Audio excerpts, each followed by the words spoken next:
सभापति महोदय, प्रतिदिन छोटी मोटी झड़पें होती रहती हैं। हमारी फौजें बड़े उत्साह से उनके मुकाबले में खड़ी हैं। उनके हौसले बहुत ऊंचे हैं, लेकिन हमारी सरकार का भी यह कर्तव्य है कि उनके हौसलों को कभी गिरने ना दे। उन्हें हर तरह की सुविधा प्रदान की जाए, जिससे उनका आत्मविश्वास बढ़े।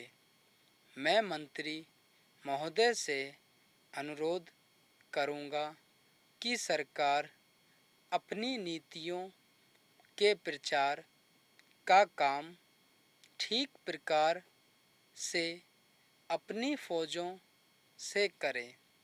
उनको अच्छे अच्छे हथियार दे।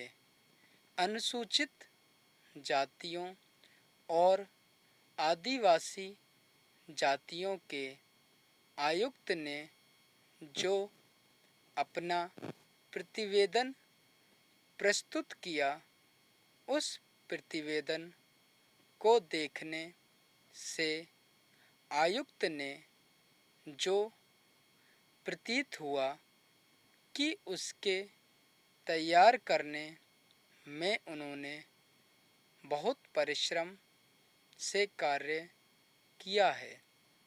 यह प्रतीत होता है कि इसके तैयार करने के बाद सहयोगियों को धन्यवाद देता हूँ, परंतु साथ ही साथ इस प्रतिवेदन के संबंध में कुछ आवश्यक निवेदन भी करना चाहता हूँ।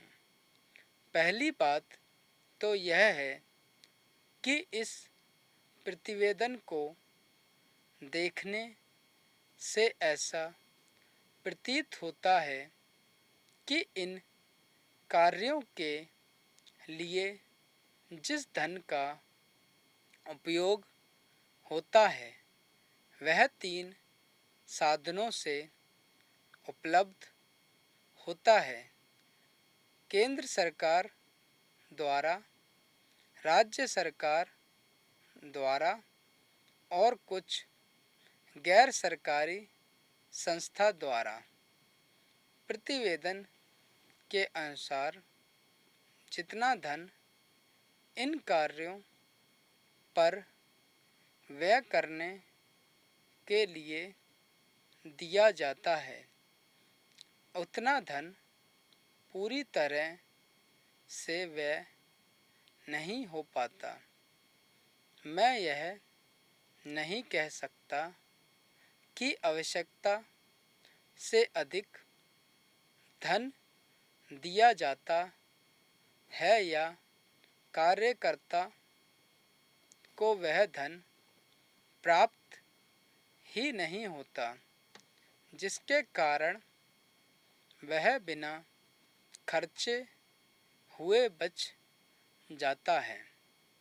मैं तो यह चाहता हूँ कि जितना धन दिया जाता है उसका पूरा उपयोग हो और आयुक्त को यह ना कहना पड़े कि इस कार्य के लिए जितने धन की आवश्यकता थी उतना धन नहीं मिल पाया और विवश होकर हमें को इस कार्य को बीच में रोकना पड़ा।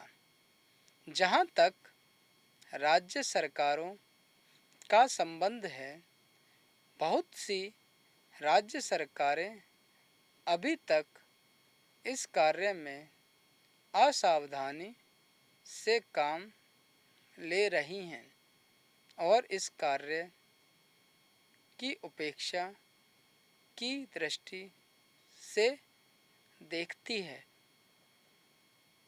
आयुक्त ने इस बात की शिकायत की है कि बहुत सी राज्य सरकारों ने उनके पत्र भेजने के बाद भी अभी तक रिपोर्ट नहीं भेजी है। मैं चाहता हूँ कि सरकार इस तरफ निष्ठापूर्वक ध्यान दे, राज्य सरकारों पर दबाव डाला जाए कि वे इस दायित्व के प्रति सचेत हों और आयुक्त को उनके कार्य में पूरा सहयोग प्रदान करें।